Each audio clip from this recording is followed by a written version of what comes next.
Yeah. Yeah. We are the epitome of Black female love. It's easy for us as Black women to hold up the banner and the cause for everyone else. But again, who holds up the banner and the cause for us? What role does the church play in all of this stuff? Is that we as a Black church are perpetuating the same behavior as a patriarchal evangelicals have been doing. Right. And guess church, but it's the sisters in the congregation. But it's a lot of times it is the Black women who bring us down more, or push or try to silence our voices more in the Black church.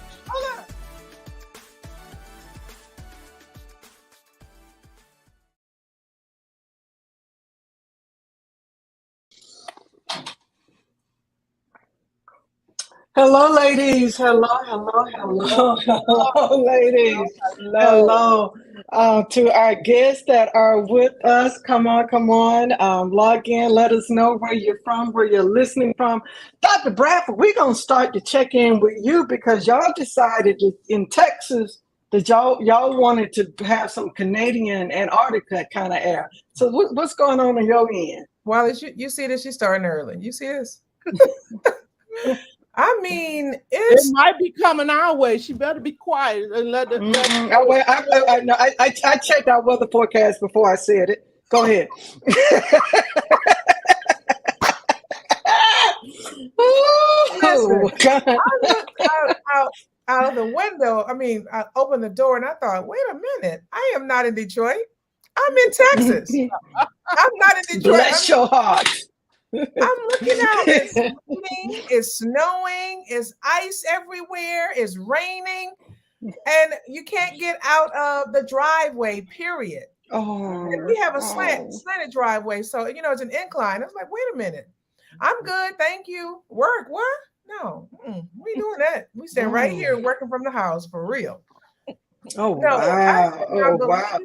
When I looked out, I have to send pictures, but it was beautiful to see all this whiteness, right? It was beautiful.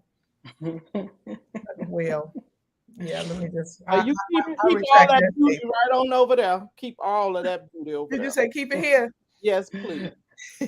No, wait a minute. When the notice came across my phone about the weather, the first thing I did was pull up DC, and I was like, hold up, because ain't nobody. We had some rain today. She still got Texas alerts. No. This was a national alert. National alert that came. Yes. National alert that came through. Yes.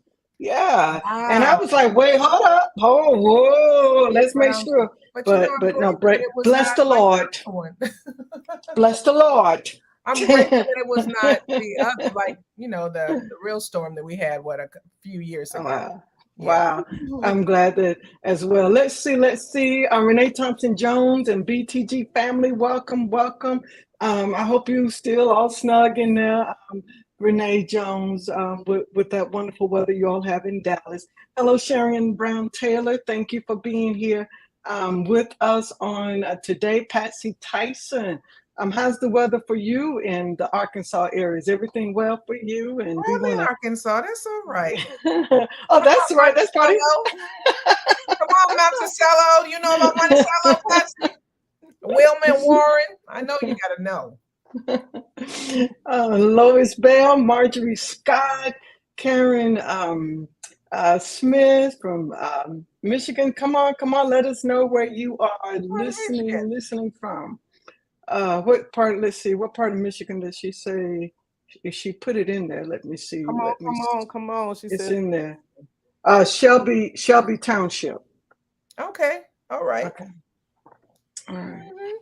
Well, okay. So, Dr. Wallace, how are you? Yvonne Williams, so glad to have you with us today. Oh, and so Patsy Tyson says it's raining cats and dogs. One person responded. I asked the question, put on Facebook, how are things in Texas? And somebody said it's colder than a polar bear's toenails. Oh, Lord. I said, that's cold. That's cold. You know, Ooh, you That's get an cold, interesting. your feet are cold thing. That's an interesting description. oh, wow. Yes, yes. Yeah. And all I could think, yeah, that's pretty cold. Sunrise Day, we'll give it to you. All right, Kansas City Chiefs. All right, all Yeah. right, all right. Come We'll on, give Philly. you. You got a right to brag. So we'll let And you you do that. do. Attorney Robinson, so good to have you with us on this Always, evening. always. Happy Yes. birthday. Oh, all right. That birthday court attorney. Go on now. Yes. Come Oh, on now. go on. All right. So, Dr. Wallace, how are you, and how are things for you? And are you in the Southwest? Are you over on In the East Coast? Nebraska and busy as a beaver, and Oh, busier than a There's beaver. another analogy. wow. Yes, yes, yes. Just working hard, but I am wonderfully well, wonderfully Sure. well. I had my ACPE peer review yesterday. It went very well, and so I'm on cloud nine about right now. Oh, wow. That's wonderful. So you said that you're working hard and busy as a beaver, but I need to know, are you working hard, as folks say, for the man, or are you working hard for you? Hey, I don't know what man you talking about, but I am working for God. I don't know. Come on with that rebuttal. Come on here. Let me let you know. Yeah. If the man is Jesus Christ, then yeah, I'm working. But if No, that wasn't the man I was talking about. I was talking about the man, the one that behind the systems and the structures. You know, the man. The oppressor. The oppressor. yeah, that would be that one. That would be right, Chalice. You are so right on.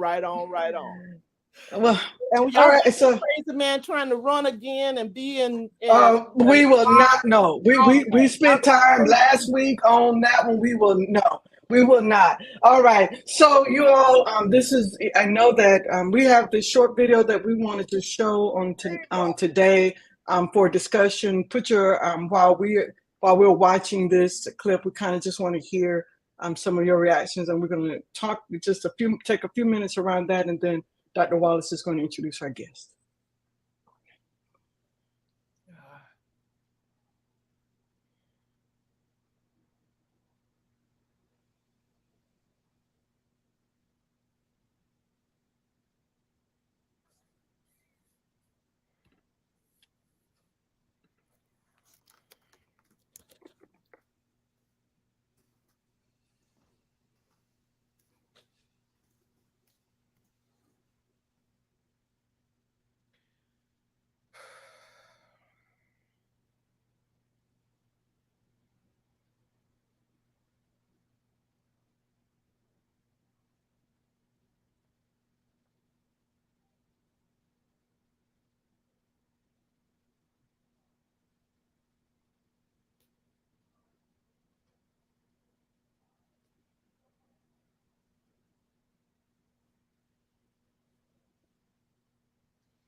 Wow. I guess I'll start when I got the alert that the videos were dropped, turned on the TV to watch. When we talked about Trayvon Martin and George Floyd, and we did these things, but here we have 5 Black men.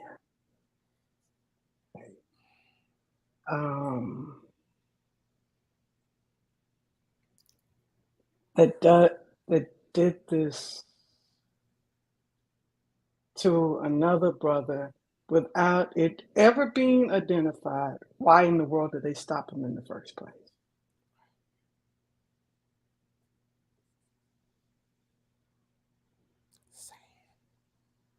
So I could not watch it in its entirety because what continued to go through my mind as I watched 10, 15 seconds of it is, did you not see yourself in this black man? Did you not look in the mirror when you were hitting him, beating him, kicking him? My heart sank, because when I see, yeah, I'm pretty speechless right now, and that's rare. But when I look at these 5 black men charging up another black man, 160 pounds, over 6 feet, and it's 5 of y'all, and y'all looking like y'all built and you're bodybuilders, and he's calling out for his mom, and less than 2 minutes away from. None of this resonated. No, you're fine, Burns. None of this resonated with you. None of this. I mean, you're slinging him like a rag doll.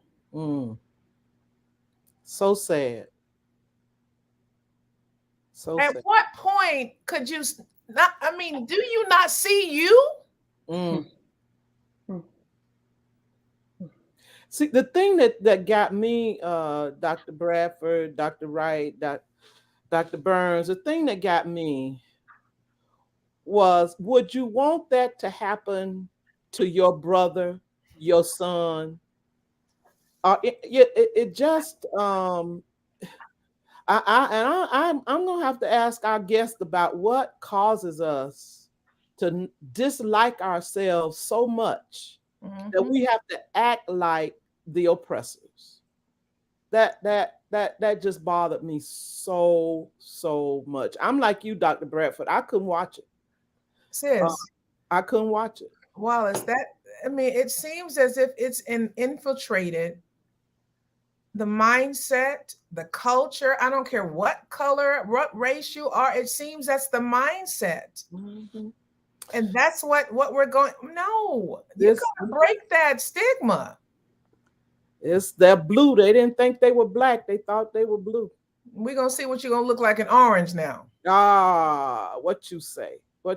And somebody gonna be beating on them because they gonna be.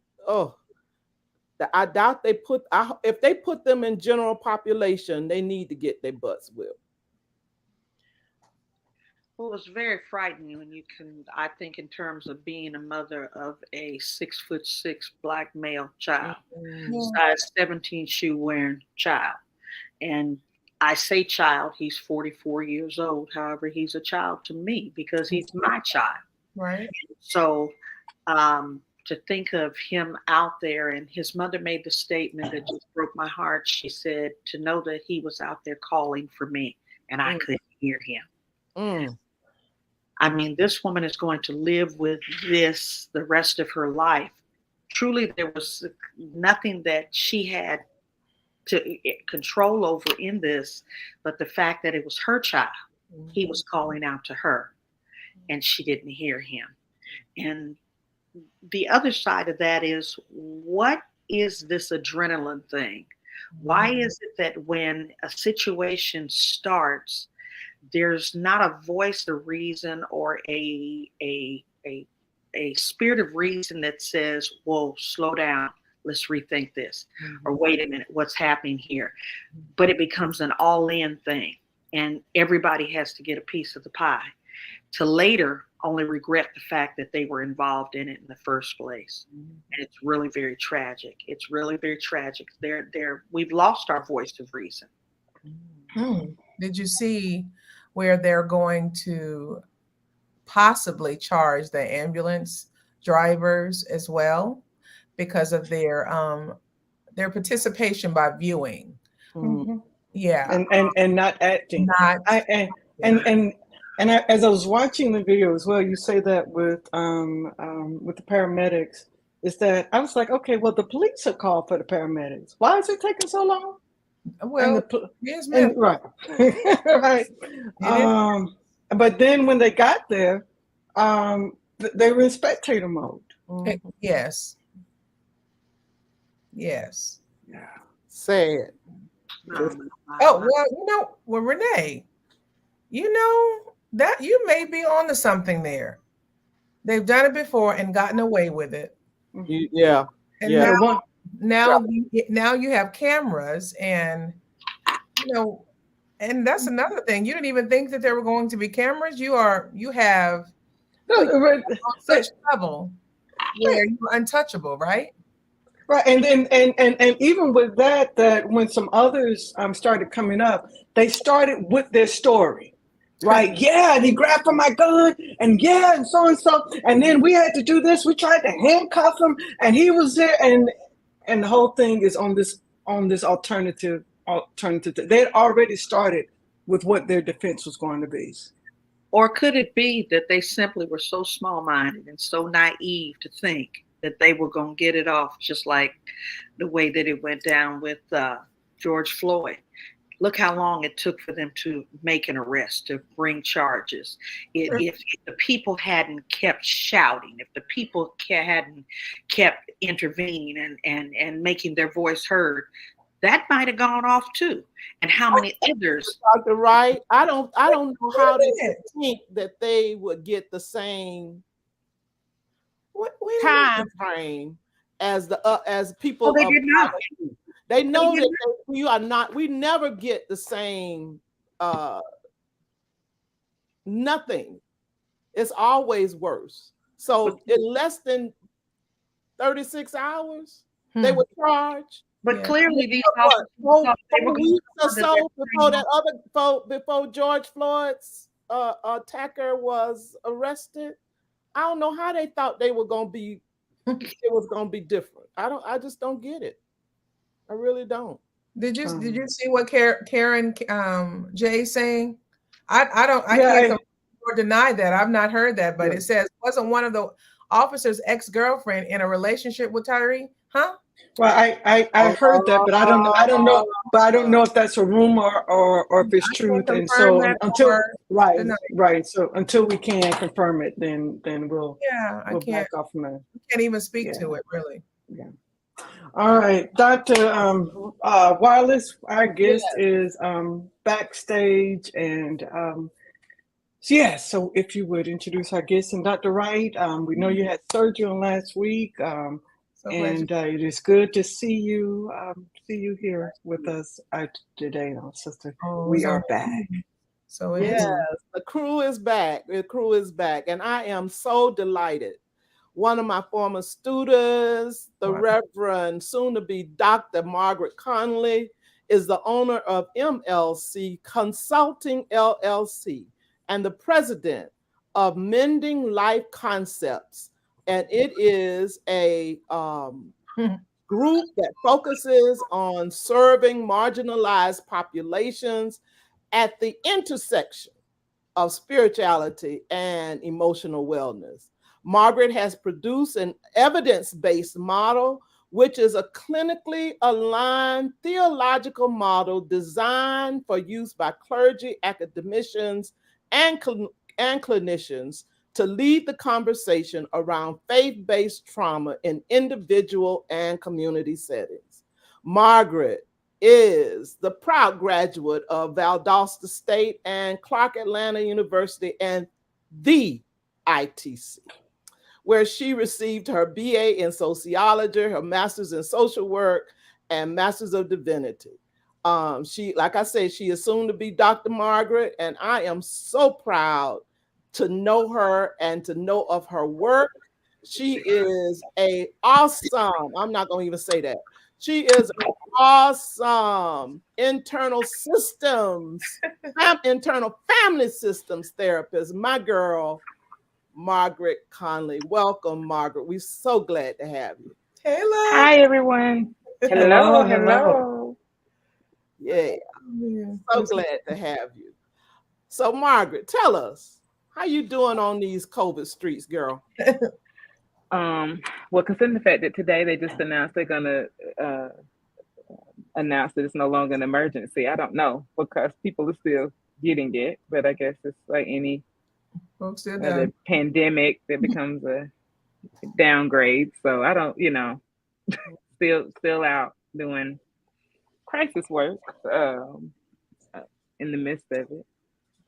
I think my focus has shifted because COVID made us go crazy, and y'all were talking about it, and I was screaming in the back because we are having issues around power dynamics, and not in a space of emotional wellness, a healthy emotional wellness, because we haven't been able to manage that.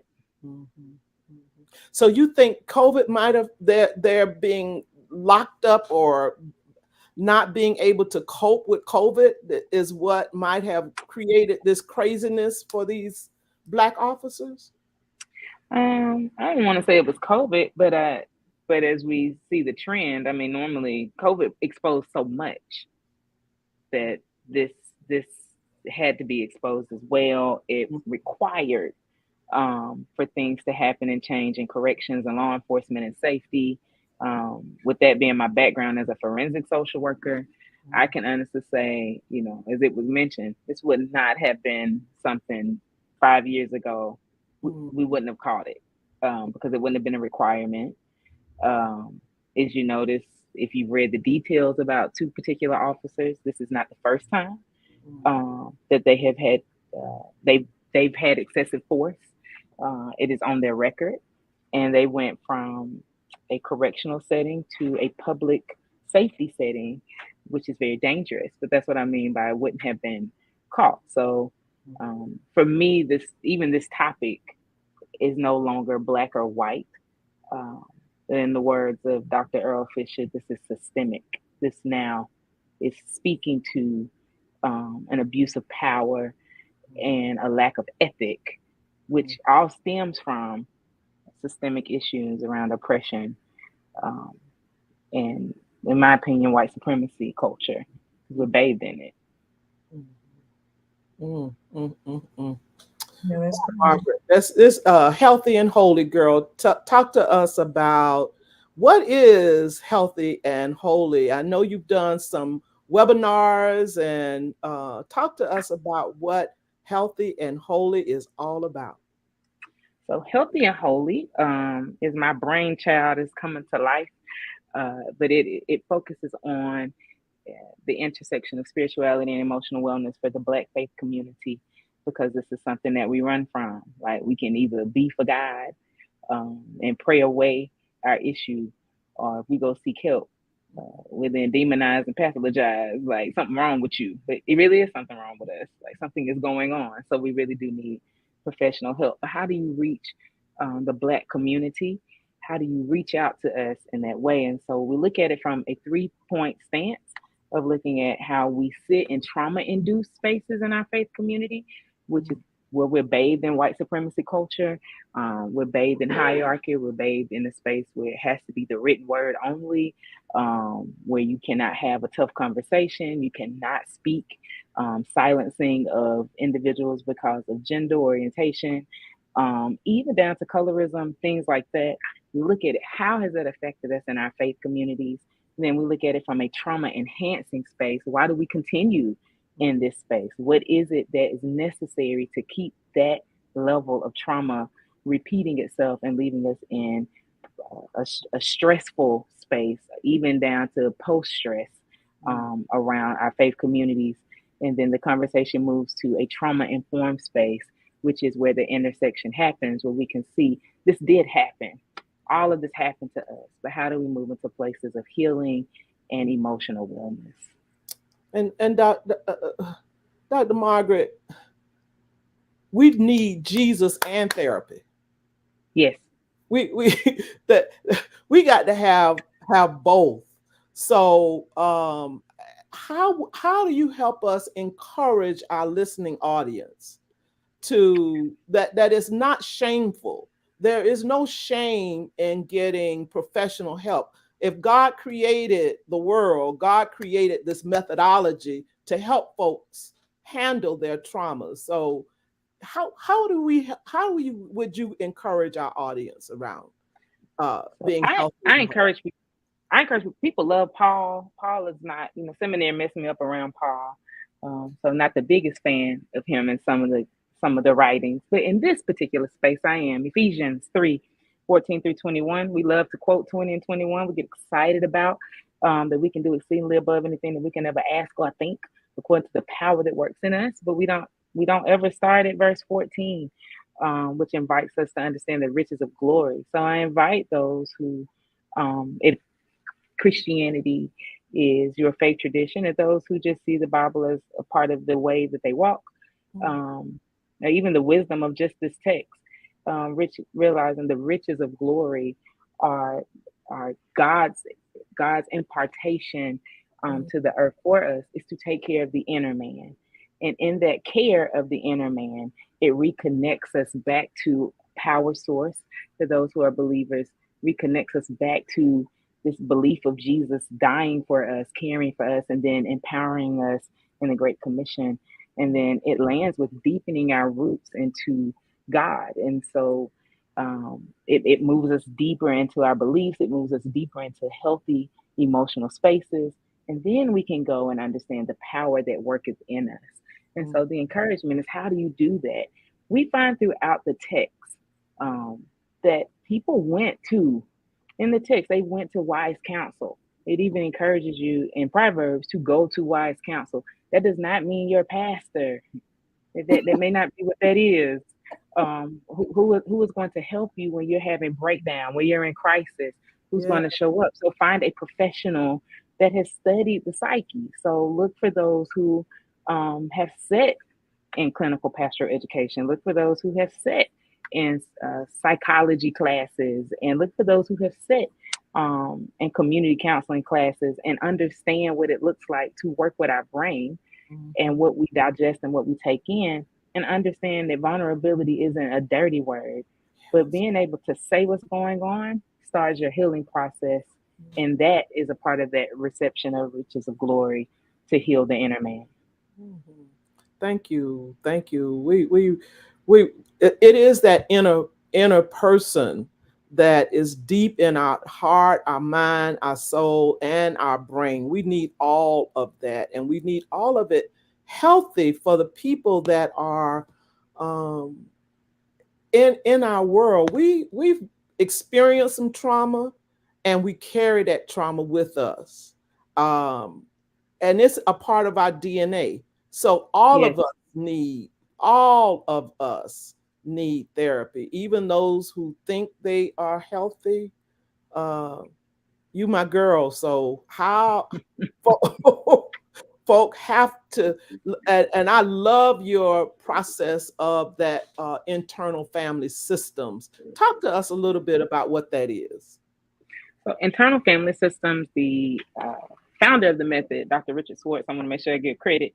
So just in case he click on it and watch it. Yeah, I got Dr. Swartz watching. But he discovered one day, he came back to realize multiplicity is a part of our human experience.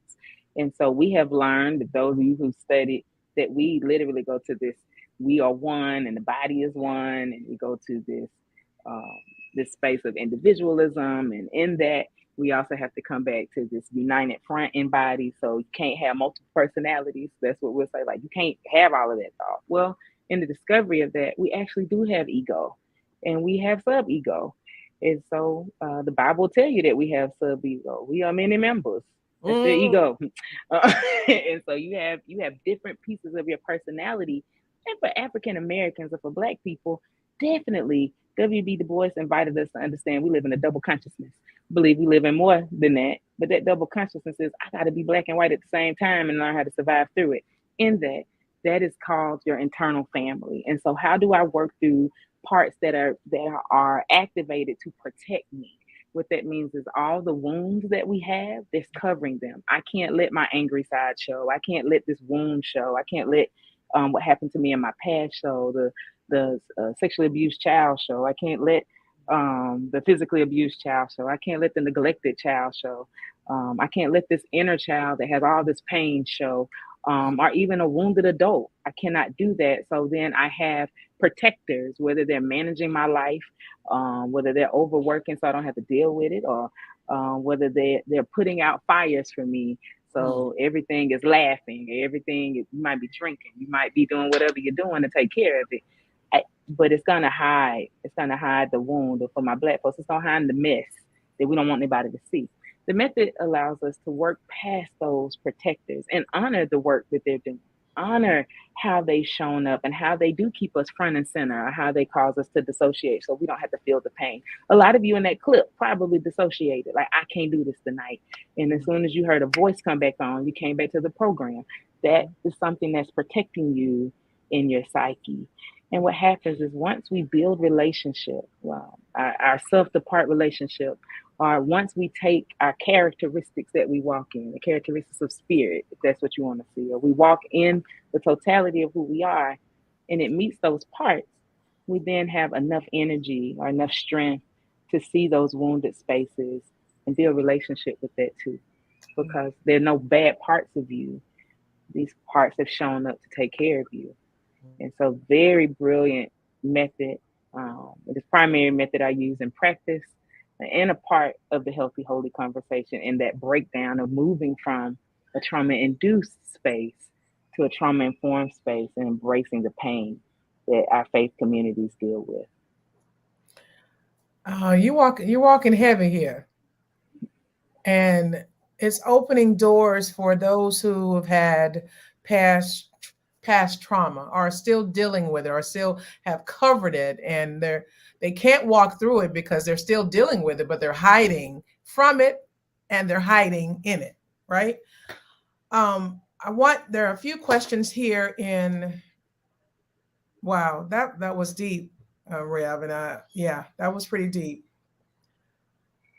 Vulnerability in our society is not what we share or even show. We always want to be strong, even for Black women. Yeah, we have to remain strong. Of course, come on now, we got to show some lightness or whatever. But let me get to these questions. That you're walking heavy here, and I'm appreciating it myself.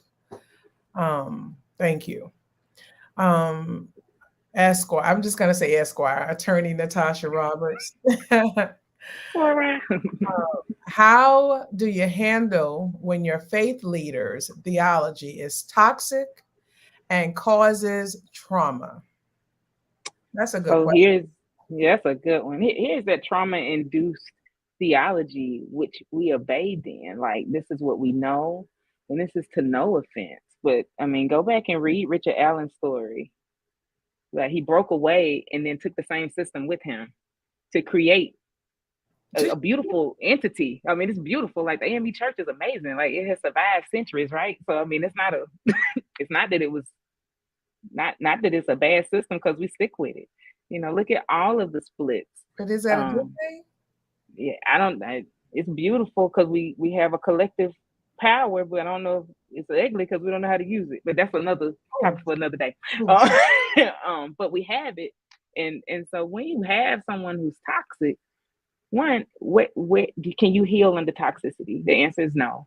And so it might be that if that person cannot see, or they don't want to, because in some of these cases, especially around our pastors, we are asking them, if they face the toxicity of their theology, we are asking them to lose the understanding of how they hold power, because they don't realize their power dynamic. Like, you can have a healthy power dynamic and still be a leader and diffuse or dismantle or disconnect from the toxicity. But if they can't, because that's how they understand their power dynamic to sit, they operate in role versus operating in that birthright of their power, just their humanity, then I would advise someone to find a space where they can heal and be safe. It does not mean you hate your pastor. It does not mean that you church hopping.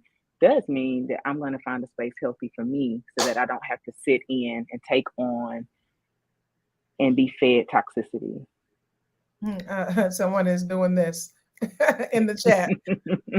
I'm snapping for you. This is incredible and much needed. We're going to have a part 2. But there's another question in the chat. How do we get our men to get therapy? From Philadelphia Boyd. So, Men come to me. I'm gonna laugh about it. They find me. I'm like, why do y'all come and see me? But the encouragement for when men go, they actually realize that the therapist, male or female, if they honor their ethic, are very neutral. And so, the invite for men to go to therapy is really softening the approach of asking. Don't invite a man to go get help. You need help too. So we all do. We all Let's go are sitting together. in this pain. And so, with that, what is it that you're inviting them to go for? Is normally what happens with me. Like, are you inviting them because I got into a fight?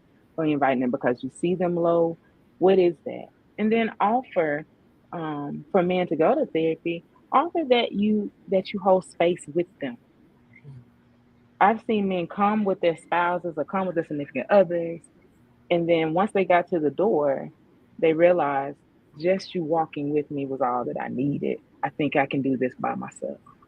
I, and they come in and we have a great session. So, just the invite, because you want to make sure that you're just honoring them and their humanity, not because y'all going at it or not because you see them overeating or drinking or doing risky things, but I just see you in your humanity, and would it be helpful to sit with a neutral party? And that I found that to help men get to. And then also someone that looks like them.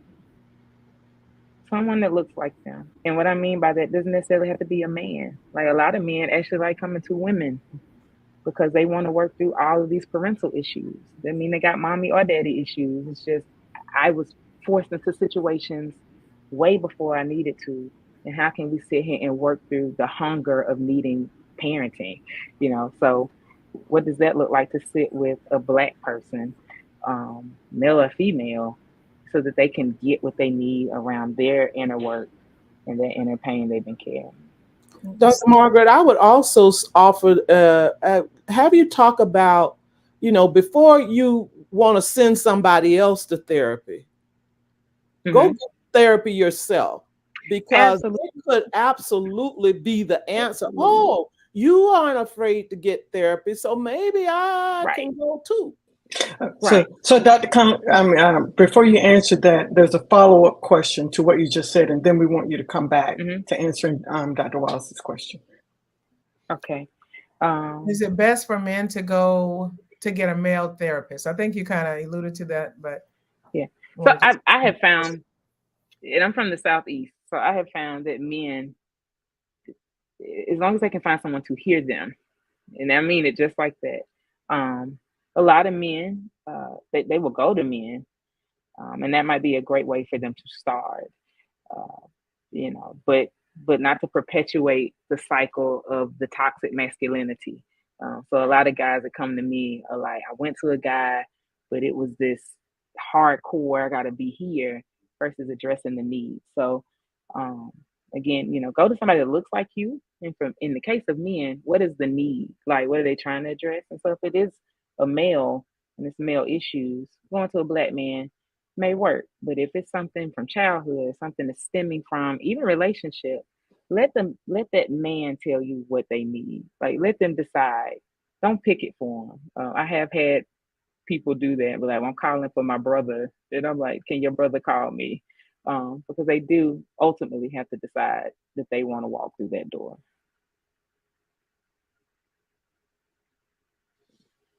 Dr. Wallace, circle back to what you were saying on that next step. Yeah, I was just asking. It's wonderful to want somebody else to go, and you want to help them to go, but I think since we all need help, we are all hurting. We all carry trauma from slavery. If you are from these United States and you constantly being beat down in corporate America, you can't be who you really are. We all need therapy. So rather than trying to send somebody else, try to get something for yourself first. And then maybe they might see, oh, there's a difference. whether you know it or not, if you go to therapy, your husband is in therapy too, because they're going to reap some of the benefits of your being in therapy. So talk about that, Dr. Margaret. So I tell people, once you start to heal, your environment begins to heal. Now, let me define that part. That does not mean everybody will stay with you once you start to heal. Your environment will start to heal. And those who are willing to walk with you through this healing journey, they will begin to see you in healing. And those who cannot take it, because some people actually, they do like you broken. It was a space where they could use your brokenness. Again, an abuse of power, right? So, that you will lose those individuals or those spaces. They will no longer be comforting because I'm walking in my healing. And that's, again, a part of that internal family healing. I'm beginning to see with clarity and compassion and courage how to move and go. I'm curious about how did I get where I was and moving into my healing. And so, again, once you start to heal, the space around you will begin to heal because it'll flow out. A lot of people are like, where's the text around that? We look at Job and we like to say Job was patient. I do not find that in the text ever. Like, I've never read that. So I was confused as a kid. And then, it was confirmed with Dr. Randall Bailey, like, no, that's not there. But what we did find is that once the curve started to turn, because, Job even pushed away his wife, Job pushed away his friends, and people are like, oh, it was the friend's fault. It was the wife's fault. But Job was in pain. He was hurting. And we see a curve for Job when he realized, even something with roots still has the ability to grow. And once that happened, we find at the end of Job that he still grieved. It didn't say that he did not grieve what he lost, because in Black community, we tell people he got double for his trouble. He did not. He lost everything. He never reclaimed anything because it died. On the other hand, he was able to find in vulnerability a space to grieve, confront his friends, if you read the last chapter of Job, and then recognize my relationship is not for me to pray for others, but my relationship is for me to pray and build a relationship with God myself. And then that relationship is a relationship that others will see and connect to. And so that is why it's important to take care of your inner man. That's the word on top of that, what I was saying, like because you will see spaces begin to heal as you move and go. And sometimes that requires that we get angry with God, because that's what Job did. And that's when he actually found his healing.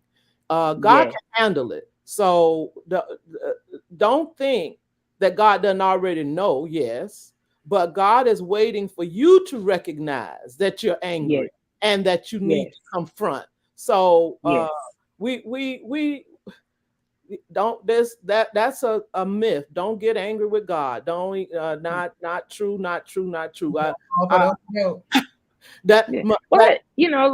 Even dealing with anger now,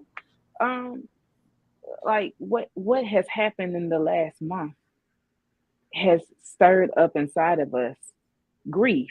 Grief is inclusive of anger. It is inclusive of dissociation. It is inclusive of depressed state and anxiety. Like, I don't know what to do here. It is inclusive of bargaining. Even through all of the acceptance of what we saw in release, it still includes all of that emotion, because emotions are natural in humanity. We serve an emotional God. I hate that we tell people, get out your body and get out your emotions and worship God. I don't know how to do that, because God is emotional. God gets angry. God loves. God. God. Yeah. So we're made in the image of God. So no, I'm going to serve you with the totality of who I am. And we have to live in that too. So we have to recognize that there's this beginning of vulnerability. Once you can say out loud, I'm mad. Like, I can't believe this is happening. Are you kidding me? Opening that up begins to open up the space that starts the healing journey. And the healing journey is not easy at first. I mean, when a scab is being formed, it itches. You want to pick it. It's annoying. So when the healing journey starts, it is not blissful on day one. It might be a level of hell for you, like the garden was for Jesus. Reverend, wait a minute. I want to I want to deal with this comment, and I want you to kind of speak to it. Many people, from Sherry Brown Jackson, many people cannot bring themselves to be angry with God, so they take it out on the people around them. Yes, Ooh. absolutely. Because we've learned that we can't be angry with God. But where did that come from? Mm-hmm. Thank you. Where did that come from? And what notion that we learn about God and who said that? Historically, that came from a space of enslavement. You can't be angry with God, because if you're angry with God, then you'll get angry about the fact that we're interrupting your humanity and making you animals. So you can't be angry with God, because the Bible says that you're supposed to serve your slave master with will intention. Be angry That. not. So now I need to put my anger toward, and that might be fellow man. That might be I put my anger into work. That might be I put my anger into my children. That might be, but I can't put it towards God, because then that goes against what God has instructed. And we've carried that for centuries in our psyche, and now it's in our body. And anger is showing up in our health.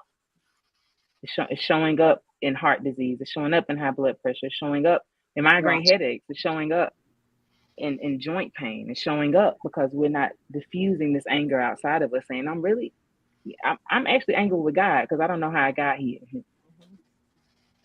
Jesus. And anger helps you. Yeah. Anger gives you direction. It isn't bad. Anger literally says, how do we now have to have this conversation? Anger tells you what you want. And just a brief testimony. I was angry at God because my mother died when I was 10. I was angry. And for so long, I didn't even know I was angry. And I took it out on other people. So when we recognize, okay, I can say, I'm angry with you, God. You took my mother. You were the one. So then God allowed my healing to take place, because I was open enough to then recognize something terrible happened. I lived through some trauma. So now I'm in a place when we recognize that we're really ripe for healing at that point. Mm-hmm. Yes. Dr. Wright has something to share. Well, I was going to ask her to deal with the points of grief. It's been said that there's 7, it's been said that there's 5, but grief, we each respond to grief differently. And I think part of the struggle that we have with our loved ones, or even the people that we're in contact with, is that we want to define that grief for them. We want to tell them how to grieve. And, there's complicated grief, which opens a whole nother door. And so I just wanted you to kind of elaborate on the grief, stages of grief for us. So, I thank you for bringing that up. Grief is so heavy now that the American Psychological Association had to update the diagnostic manual that we use as therapists. And so, because they had to add it as a diagnosis and what people could come to therapy for. And because of that, we now see what these stages look like. We now see how heavy this is, because it is now something that is pathologized, our grief. And so this complicated grief you speak of, it's like 6 to 7 stages, depending on what you use, or 5 to 7 stages. But the grief cycle that I use from Kubler-Ross and David Kessler, that they speak to how do we get to a particular stage where we return to a meaningful life, or we find meaning. And so, we sit in shock and denial, which sometimes is separated. And then we become angry. That's why I say anger is healthy. It's not bad. It is healthy to find that anger, because in the frustration, we see the anxiety, the shame. What could I have done to save this life? What could I have done to save my job? What could I have done to save my marriage? What could I have done to keep my animal alive? Whatever that may be, we sit there in that, and that anger anger isn't a blow up and punching a wall. Anger is, I'm frustrated because I don't know what to do with this space. And then we move into a space where we detach, or we may have what's called a non-clinical dissociative moment. Like, I just don't want to deal with it, which may send us to a low state or a depressed state. Because it's overwhelming when you lose, especially when we look at sudden loss. Someone spoke to the mother saying, he was just a moment away from me, crying out for me. And so we watched her, even in the news, we watched her leave that newscast. Like, her eyes left for a minute, like 30 seconds, she was gone. And then she came back in to finish it out. But she had to detach from it, because I'm now thinking back to anger and shock and denial.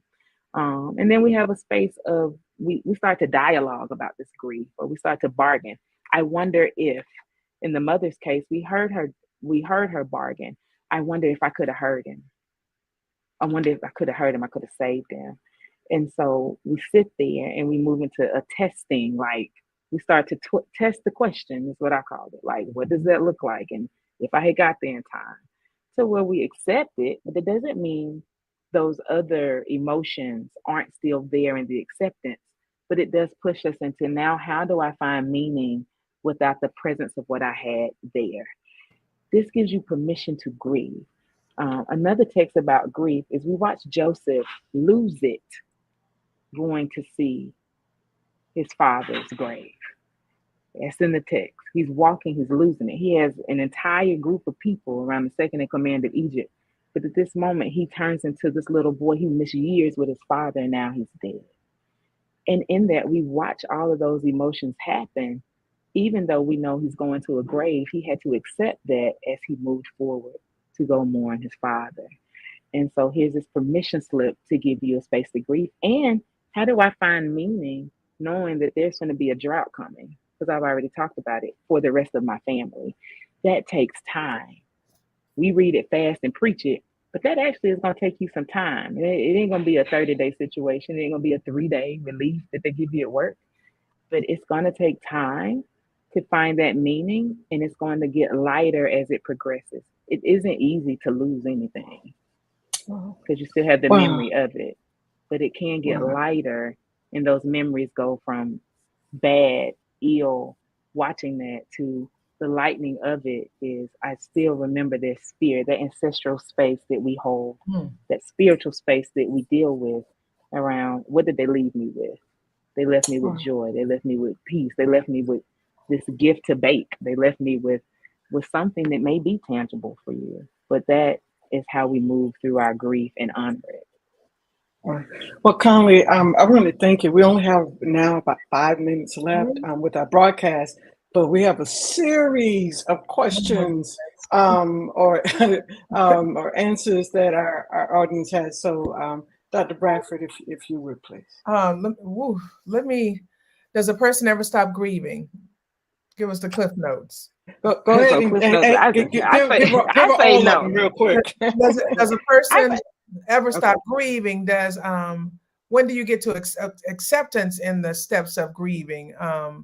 What is healing? What does healing look like? I mean, there are a lot of questions there. So just kind of give us the Cliff Notes of all of those. So I said, I don't believe that you stop grieving. I believe grief transforms into finding meaning, but it's still that emptiness that might still show up. It's just not as heavy. I also believe that you might be able to accept it immediately, but that doesn't mean you don't go through, because stages of grief are fluid. They're not linear. It isn't today I'm mad, today I'm happy. No, that you might literally be in acceptance of. My grandmother died 12 years ago. I know where her body lays in its days, like June 29th is her birthday. I get immediately sad and detached. My family knows it, because normally I would celebrate that by going to get her and doing something. That was 12 years ago. But it saddens me, but it doesn't mean I haven't accepted that she's gone. But how have I found meaning without her physical presence? And so I might go eat breakfast and honor her. I might even say, can y'all set a second place? I'm not ashamed of that if I go out. And I sit with my grandmother in her spirit, and I have breakfast with my grandma. I mean, but that is something I've learned how to do. So, this is how you move through that and give yourself permission to grieve. African Americans, it's a high percentage. They don't start grieving they think they are, they don't start. They will find anything besides sitting down and just accepting that they have to grieve, which is a part of the process of acceptance and grief. Can grief be healthy? Yes, grief is healthy. Now, can it be? You need to grieve. Barbara Jackson. So that you can move. Question. Very good question. Yeah. Oof. This is, there are so many others, but this is what was needed in this season.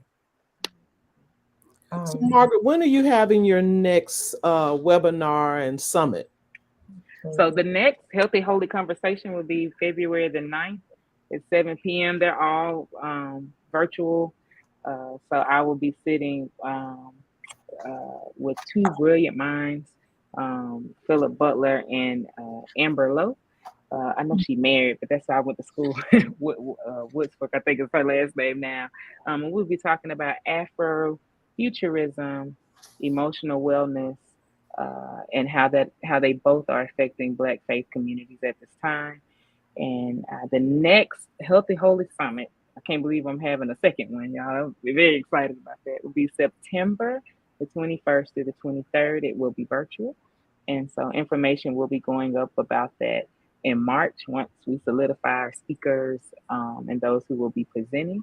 I know some people who are presenting that are all here tonight, so y'all get to hear those voices.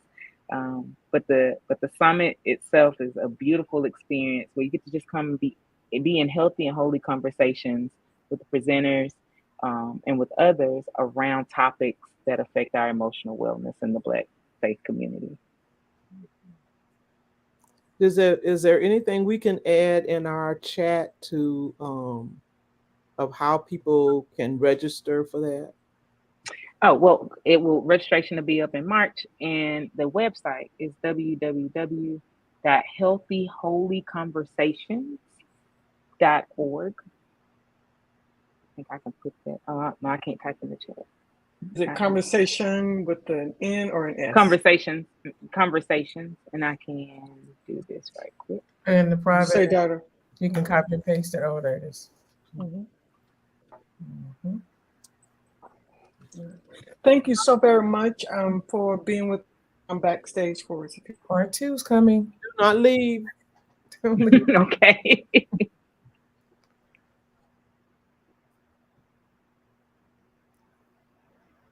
Ooh-wee. Ooh-wee. You're muted, Burns. You're mute. That was needed at a time like this. That was so absolutely wonderful. On next week, both Dr. Wallace and I have a guest. They're going to do a joint conversation with us because it is the Tuesday before Valentine's Day. We will not be broadcasting on Valentine's Day. So the Tuesday before Valentine's Day, Dr. Darrell Jones and Dr. Marguerite Bonnet will be here to talk about sex and Black love. All right. So make sure that you tune in with us next week. We thank you all for being with us on tonight. Dr. Bradford, all of you and those in North Texas, y'all stay bundled up and stay warm. And the Lord says the same. We'll see everyone next week. Same time, same place. Until then.